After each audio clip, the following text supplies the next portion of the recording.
jeu d'artillerie est un jeu au tour par tour dans lequel on trouve un tank, voire un gorille, de chaque côté de l'écran, le but étant de parvenir à ajuster son tir pour exploser l'adversaire. Au début des années 90, un jeune développeur anglais nommé Andy Davidson décide d'adapter ce gameplay et crée pour ses camarades de classe et ses amis en premier lieu, un petit jeu qui évoluera pour devenir un titre légendaire et pas piqué des vers, Worms.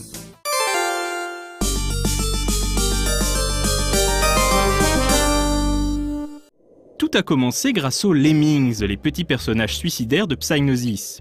Davidson est en effet parvenu à ripper les sprites des Lemmings et conçoit un jeu d'artillerie dans lequel les petites créatures vont s'exploser la tronche à grands coups de bazooka. Quelques mois plus tard, le magazine Amiga Format lance un concours de création de jeux vidéo. Davidson retravaille son jeu, remplace les Lemmings par des vers de terre et le soumet à la rédaction du magazine sous le nom Total War Mage.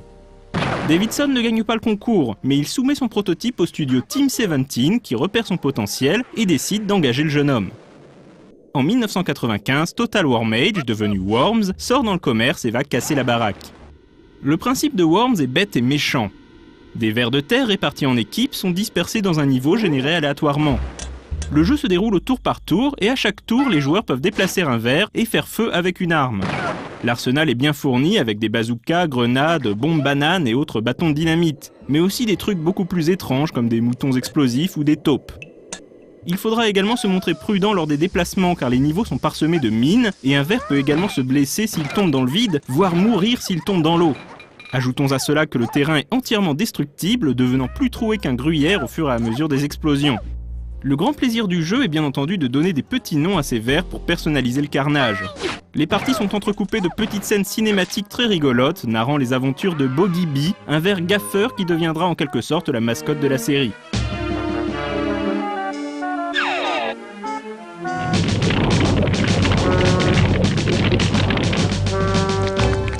Avec ce principe simple et redoutablement addictif et une bonne dose d'humour bien british, Davidson a créé un hit qui remportera un succès planétaire. En 1997, peu avant la sortie de Worms 2, Andy Davidson sortira Worms The Director's Cut sur Amiga. Cette édition ultime de Worms ajoute de nouvelles armes devenues légendaires comme la Sainte Grenade, le minigun ou la Vieille Dame.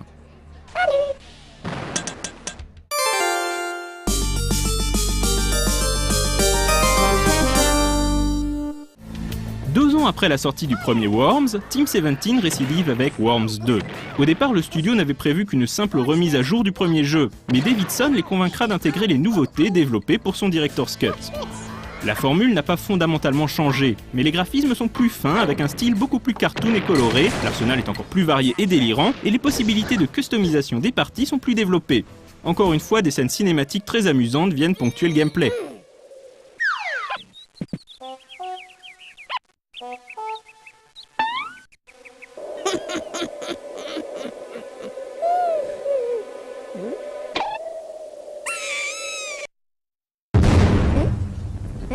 A noter que contrairement à son prédécesseur, sorti sur un nombre impressionnant de machines, Worms 2 n'est sorti que sur PC. C'est d'ailleurs le seul titre de la série à n'avoir été disponible que sur une seule machine.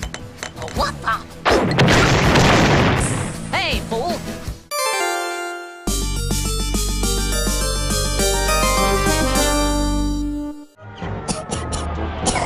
2 autres années passent et les Verts font leur grand retour avec Worms Armageddon. Il s'agit d'une simple amélioration de Worms 2, mais qui ajoute suffisamment de nouveautés en termes d'armes et de modes de jeu pour séduire à nouveau un large public. Pour beaucoup de fans, Worms Armageddon reste la version la plus aboutie de Worms, tout support confondu. Parmi les nouveautés les plus marquantes, un mode mission redoutablement corsé dans lequel le joueur doit accomplir des objectifs spécifiques, un éditeur de niveau amélioré permettant d'importer ses propres images, et surtout un mode multijoueur online via une plateforme nommée Wormnet. Satisfait de cette version de Worms, Andy Davidson quittera Team 17 peu après la sortie du jeu pour se consacrer à d'autres projets. 2 ans après Armageddon, Team 17 sortira Worms World Party, une nouvelle déclinaison de Worms 2 n'apportant quasiment aucune nouveauté.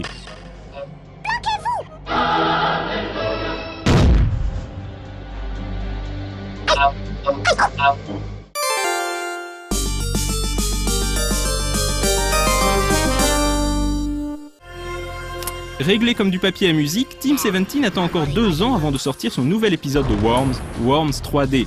Cette fois-ci, il s'agit d'une vraie évolution de la série, celle-ci passant le cap de la 3e dimension, une étape forcément périlleuse pour un jeu comme Worms. Le principe de base n'a pas changé. Le jeu est toujours au tour par tour et propose d'exploser les vers d'en face à l'aide d'armes diverses et variées, parmi lesquelles on retrouve des grands classiques et quelques nouveautés. Toutefois, force est d'admettre que cette évolution ne s'est pas faite sans heurts. Le passage à la 3D rend en effet le jeu beaucoup moins aisé à prendre en main, notamment à cause d'une caméra ivre. Et on perd un peu ce côté fun immédiat qui caractérisait la série. Si Worms 3D reste un bon petit jeu, il n'a pas eu l'impact de ses prédécesseurs et n'a pas convaincu les fans.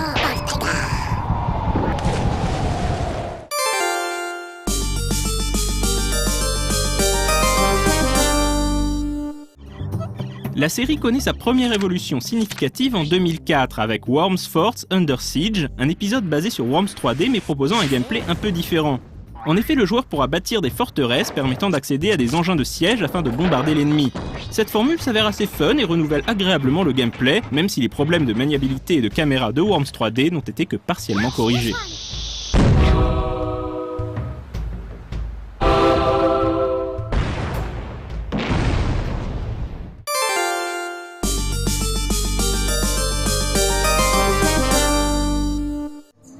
Après un Worms 4 Mayhem en 2005 qui poursuivait les aventures des Vers en 3D, Team 17 est revenu à un gameplay en 2 dimensions avec Worms Open Warfare, Worms Reloaded et le dernier épisode en date Worms Revolution qui ajoute la gestion de la physique au programme des réjouissances.